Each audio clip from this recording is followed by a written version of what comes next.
আকাশবাণী খবর পড়ছি প্রবাল বন্দ্যোপাধ্যায়। এখনকার বিশেষ বিশেষ খবর।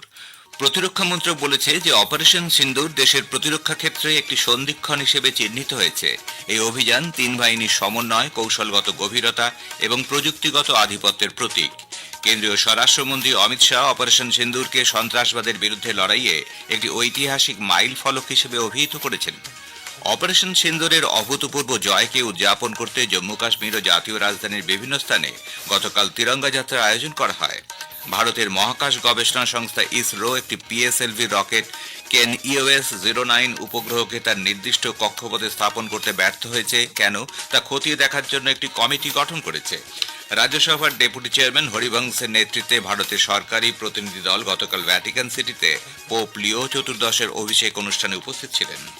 Gujarat Titans, Royal Challengers Bengaluru ও পাঞ্জাব কিংস IPL ক্রিকেটের প্লে অফে পৌঁছেছে। আসছে বিস্তারিত সংবাদে। প্রতিরক্ষা মন্ত্রক বলেছে যে অপারেশন সিন্দুর দেশের প্রতিরক্ষা ক্ষেত্রে এক গুরুত্বপূর্ণ সন্ধিক্ষণ হিসেবে চিহ্নিত হয়েছে। এই অভিযান তিন বাহিনীর সমন্বয়, কৌশলগত গভীরতা এবং প্রযুক্তিগত আধিপত্যের প্রতীক।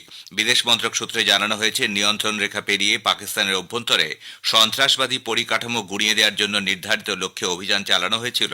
বহুমুখী যুদ্ধের এই যুগে ভারতের জাতীয় নিরাপত্তা কাঠামো কৌশলগত দূরদর্শিতার পরিচয় দিয়েছে। গোয়েন্দা সংস্থাগুলি নিশ্চিত করেছে যে 9টি বড় শিবির শেষ পর্যন্ত অভিযানের লক্ষ্যবস্তু হয়েছিল। ভারতের পাল্টা পদক্ষেপ ছিল সূক্ষ্ম পরিকল্পনা এবং গোয়েন্দা নেতৃত্বাধীন পদ্ধতির উপর ভিত্তি করে, যাতে সমান্তরাল ক্ষয়ক্ষতি এড়ানো যায়। ভারতীয় বায়ুসেনাও পাকিস্তানের সন্ত্রাসবাদী পরিকাঠামোর উপরে সঠিক আঘাত হানার ক্ষেত্রে গুরুত্বপূর্ণ ভূমিকা পালন করেছে।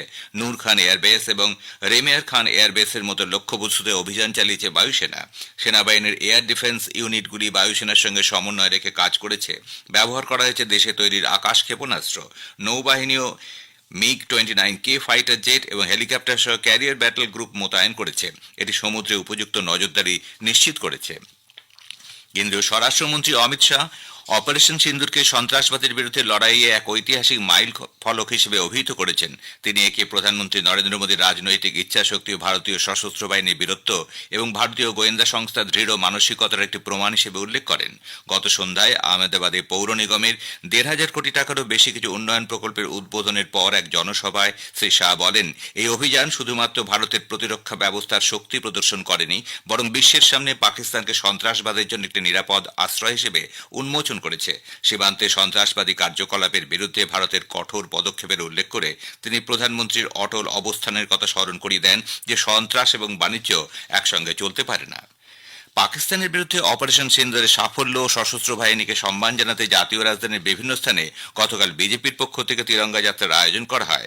নতুন দিল্লি, জনকপুরী, নজফগড়, মাতালিয়া ও দ্বারকা সহ বিভিন্ন জায়গায় আজও এই যাত্রার আয়োজন করা হবে। নতুন দিল্লি কেন্দ্রের সাংসদ বাসুই স্বরাজ সমাবেশে বলেন, এই যাত্রায় মহিলারা ব্যাপক অংশগ্রহণের মাধ্যমে তাদের সমর্থন দিয়েছেন। অপারেশন সিন্দুরের প্রতি তাদের আস্থা ও বিশ্বাস জানিয়ে ভারতীয় সশস্ত্র বাহিনীর উদ্দেশ্যে ধন্যবাদ জ্ঞাপন করেছেন। भारत की मातृशक्ति आर्म फोर्सेस का धन्यवाद करने के लिए आदरणीय प्रधानमंत्री श्री नरेंद्र मोदी जी का धन्यवाद करने के लिए आई है। सिंदूर केवल श्रृंगार का पर्याय नहीं, शक्ति का पर्याय है, शौर्य का पर्याय है और ऑपरेशन सिंदूर अब न्याय का संकल्प है। অপারেশন সিন্দুরের অভূতপূর্ব জয়কে উদযাপন করতে গতকাল জম্মু কাশ্মীরের রিয়াসি শহরের অগণিত মানুষ তিরঙ্গা যাত্রায় অংশগ্রহণ করেন। ভারতের গৌরবময় যাত্রার অংশ হিসেবে এই সমাবেশে অসংখ্য মানুষ সশস্ত্র বাহিনীর শৌর্য ও বীরত্বের প্রতি শ্রদ্ধা নিবেদন করেন। নারী ক্ষমতায়ন ও তাদের নেতৃত্বদানের বিষয়টিকে তুলে ধরতে মিছিলের সামনের সারিতে ছিলেন অসংখ্য মহিলা। ত্রিবর্ণ রঞ্জিত পোশাকে তারা জাতীয় সংহতির পক্ষে স্লোগান দিতে থাকেন। ওই স্লোগানের মধ্যে দিয়ে জাতির ভবিষ্যৎ গঠনে মহিলাদের গুরুত্বপূর্ণ ভূমিকা ও ক্ষমতাকে তুলে ধরা হয়েছে। নিরাপত্তা বাহিনীর মনোবলকে উজ্জীবিত করতে বিজেপির পক্ষ থেকে সাম্বায় তিরঙ্গা যাত্রার আয়োজন করা হয়। সেখানে বিজেপির স্থানীয় নেতৃবৃন্দের পাশাপাশি সাধারণ মানুষও অংশ নেন। আমরা ভারতীয়, গর্ব করার জন্য এই শব্দটি যথেষ্ট, বললেন চিত্র পরিচালক অতনু ঘোষ। বৈচিত্র্যের মধ্যে ঐক্যই আমাদের একমাত্র শক্তি, একথা উল্লেখ করে আকাশবাণীকে তিনি বলেন, আমাদের সভ্যতা হাজার বছরের, ভারতবাসীর অন্তরেই তার আসল চালিকা শক্তি। নমস্কার। Unity is strength. It is the one simple truth. No matter where we come from, what language we speak, or what festival we celebrate, at the end of the day, we are all Indians first. And that is something to be proud of.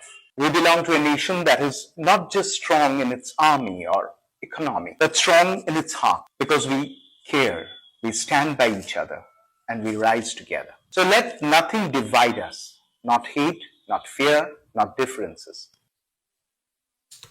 বিদেশমন্ত্রী doctor S Jaishankar 6 দিনের সফরে আজ Netherland, Denmark এবং জার্মানির উদ্দেশ্যে রওনা হবেন। বিদেশ মন্ত্রক এক বিবৃতিতে জানিয়েছে, সফরকালে ডক্টর জয়শঙ্কর এই 3 দেশের নেতৃত্বের সঙ্গে সাক্ষাৎ করবেন। দ্বিপাক্ষিক সম্পর্ক এবং পারস্পরিক স্বার্থ সংশ্লিষ্ট আঞ্চলিক ও আন্তর্জাতিক বিষয় নিয়ে তাদের কথা হবে। কেন্দ্রীয় তথ্য ও সম্প্রচার প্রতিমন্ত্রী ডক্টর এল মুরুগান গতকাল বেঙ্গালুরুতে মন্ত্রকের মিডিয়া ইউনিটগুলির কাজকর্ম পর্যালোচনা করেন। তিনি সেখানকার শীর্ষস্থানীয় আধিকারিকদের সঙ্গে বৈঠক করেন এবং বিভিন্ন কর্মকাণ্ডের বিস্তারিত বিবরণ চান। দূরদর্শন কেন্দ্রের বিভিন্ন বিভাগ তিনি ঘুরে দেখেন এবং সম্প্রচারিত অনুষ্ঠানগুলি সম্পর্কে বিস্তারিত খোঁজখবর নেন। কেন্দ্রীয় প্রতিমন্ত্রী দূরদর্শন কেন্দ্রে এক পেড় মা কে নাম কর্মসূচির আওতায় একটি চারাগাছ রোপণ করেন। উত্তরপ্রদেশের প্রাক্তন মুখ্যমন্ত্রী ও বিএসপি নেত্রী মায়াবতী আকাশ আনন্দকে দলে জাতীয় মুখ্য সমন্বয়কারী হিসেবে নিযুক্ত করেছেন। গতকাল নতুন দিল্লিতে জাতীয় স্তরে এক বৈঠকে আকাশ আনন্দের হাতে বিএসপির ভবিষ্যৎ কর্মসূচির দায়িত্ব অর্পণ করা হয়। বৈঠকে বিএসপি প্রধান পায়েলগাঁওয়ে সন্ত্রাসবাদী হামলার প্রত্যাঘাতে দেশের সেনাদের সাহস ও বীরত্বের প্রতি শ্রদ্ধা জানান। কেন্দ্রীয় সরকার সন্ত্রাসবাদের বিরুদ্ধে লড়াই চালিয়ে যাবে বলেই তিনি মনে করেন। এর পাশাপাশি দেশের উন্নয়নে যাবতীয় মনোযোগও দেওয়া হবে বলে তিনি আশা প্রকাশ করেন। খবর শুনছেন আকাশবাণী থেকে। আমাদের সংবাদ শোনা যাবে ইউটিউব চ্যানেল আকাশবাণী সংবাদ বাংলা, ফেসবুক ও ইনস্টাগ্রাম আকাশবাণী সংবাদ কলকাতা এবং এক্স হ্যান্ডেল এআইআর নিউজ কলকাতাতে। ভারতের মহাকাশ গবেষণা সংস্থা ইসরো একটি পিএসএলভি রকেট কেন EOS-09 উপগ্রহকে তার নির্দিষ্ট কক্ষপথে স্থাপন করতে ব্যর্থ হয়েছে তা খতিয়ে দেখার জন্য একটি কমিটি গঠন করেছে। ইসরো চেয়ারম্যান ভি নারায়ণ জানিয়েছেন, কমিটির সদস্যরা গতকাল দফায় দফায় বৈঠক করেন। প্রাথমিকভাবে জানা গেছে, শেষ মুহূর্তে কিছু যান্ত্রিক ত্রুটির কারণে polar satellite launch vehicle PSLV C61 রকেটটি ভূ পর্যবেক্ষণ উপগ্রহটিকে কক্ষপথে স্থাপন করতে পারেনি। ইসরো চেয়ারম্যান আরও জানিয়েছেন, 4টি পর্যায়ের মধ্যে রকেটটির প্রথম 2টি পর্যায়ের কাজ সুষ্ঠুভাবে সম্পন্ন হয়েছিল, কিন্তু তৃতীয় পর্যায়ে কিছু ত্রুটি দেখা দেওয়ায় রকেটটি শেষ মুহূর্তে নিক্ষেপ করা যায়নি। 22 ঘন্টা কাউন্টডাউনের পর গতকাল ভোর 5:59 এই রকেটটি উপগ্রহকে কক্ষপথে স্থাপনের জন্য নিক্ষেপ করার কথা ছিল, যা শেষ মুহূর্তে বাতিল করতে হয়। সাংবাদিকদের প্রশ্নের উত্তরে ডক্টর নারায়ণন বলেন, ইসরো এবছর প্রত্যেক মাসে একটি করে মিশনের পরিকল্পনা নিয়েছে। আগামী দিনে মহাকাশের বিভিন্ন অভিযানের ক্ষেত্রেও তারা সাফল্য অর্জন করতে সক্ষম হবে বলেও তিনি আশা প্রকাশ করেন। রাজ্যসভার ডেপুটি চেয়ারম্যান হরিবংশের নেতৃত্বে ভারতের সরকারি প্রতিনিধি দল গতকাল ভ্যাটিকান সিটিতে পোপ লিও চতুর্দশের অভিষেক অনুষ্ঠানে উপস্থিত ছিলেন। তার সঙ্গে ছিলেন নাগাল্যান্ডের উপমুখ্যমন্ত্রী ইয়ান থুঙ্গপাটান। এর আগে প্রধানমন্ত্রী নরেন্দ্র মোদী এক সোশ্যাল মিডিয়া বার্তায় সর্বোচ্চ পদে উন্নীত হওয়ার জন্য পোপ লিওকে শুভেচ্ছা জানিয়েছিলেন। রোমানিয়ার মধ্যপন্থী নেতা বুকারেস্টের মেয়র নিকুসা ড্যান 54% ভোট পেয়ে সে দেশের রাষ্ট্রপতি নির্বাচিত হয়েছেন। তার প্রতিদ্বন্দ্বী অতি দক্ষিণপন্থী নেতা জর্জ সিমিয়ন পেয়েছেন 46% ভোট। এক সোশ্যাল মিডিয়া পোস্টে ড্যান বলেছেন, এটি অভূতপূর্ব ফলাফল। এই জয় প্রতিটি রোমানিয়াবাসীর, যারা নিজেদের কণ্ঠস্বর শুনতে চান। ইউরোপীয় ইউনিয়নের president Ursula von der Leyen Nicusor ড্যানকে এই জয়ের জন্য শুভেচ্ছা জানিয়েছেন।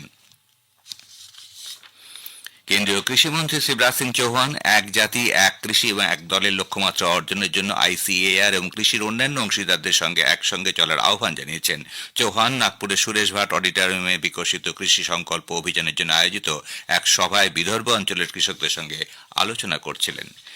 জাহাজ, বন্দর ও জলপথ মন্ত্রী সর্বানন্দ সোনোয়াল বলেছেন, জাহাজ চলাচল সংক্রান্ত কাজে মহিলাদের অংশগ্রহণ শুধুমাত্র সমানাধিকারের ব্যাপার নয়, এর সঙ্গে জড়িয়ে রয়েছে উদ্ভাবন, অধ্যাবসা এবং নতুন কৌশল আয়ত্ত করার বিষয়। এর সবই সামগ্রিকভাবে দেশের জাহাজ শিল্পের উন্নয়নের সঙ্গে জড়িত। ভারতীয় মৌসুম বিভাগ IMD আগামী 5-6 দিন উত্তর পূর্ব ভারত, হিমালয় সন্নিহিত পশ্চিমবঙ্গ এবং সিকিমে ভারী থেকে অতি ভারী বর্ষণের পূর্বাভাস দিয়েছে। বজ্র বিদ্যুৎ সহ ঝোড়ো হাওয়া বয়ে যাওয়ার সম্ভাবনা রয়েছে। Gujarat Titans, Royal Challengers Bengaluru এবং পাঞ্জাব কিংস IPL ক্রিকেটের প্লে অফে পৌঁছেছে। দিল্লির অরুণ জেটলি স্টেডিয়ামে গতরাতে IPL এর ম্যাচে গুজরাট টাইটান্স 10 উইকেটে দিল্লি ক্যাপিটালসকে হারিয়ে দেওয়ায় এই 3 দলের প্লে অফে ওঠা নিশ্চিত হয়েছে। IPL ক্রিকেটের গুরুত্বপূর্ণ ম্যাচে আজ লখনৌ সুপার জায়ান্ট সানরাইজার্স হায়দ্রাবাদের মুখোমুখি হবে। লখনৌয়ের একানা ক্রিকেট স্টেডিয়ামে খেলা শুরু হবে সন্ধ্যে 7:30টায়।